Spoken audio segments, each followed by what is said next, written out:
Okay, so this next one, they want you to use the Alex graphing calculator to find all the zeros of the polynomial. So what you do is you click on this little calculator button here, and then you go into this y equals tab, okay? And for y1, you're going to do negative 4 x to the third, okay, minus 4x squared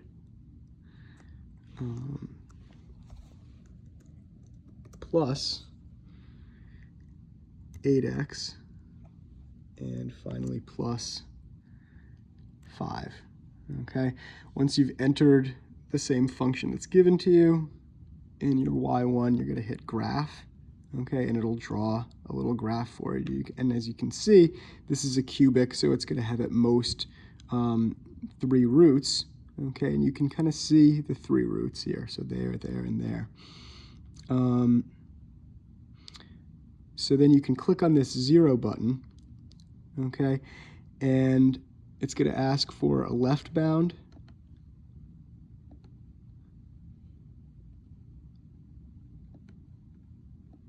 and we can kind of drag it and put it there. It's going to ask for a right bound. We'll drag it and put it to the other side, but not so far that we're on, on the other side of a second 0.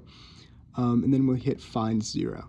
Okay, and it gives us this x value of negative 1.737. So they ask to round to the nearest hundredth, so we're going to do negative 1.74. Okay. Then we can kind of do the same thing, so we're going to clear that out, and then we're going to put our left bound to the left of our second 0, our right bound just to the right of our second 0. We click find 0 again.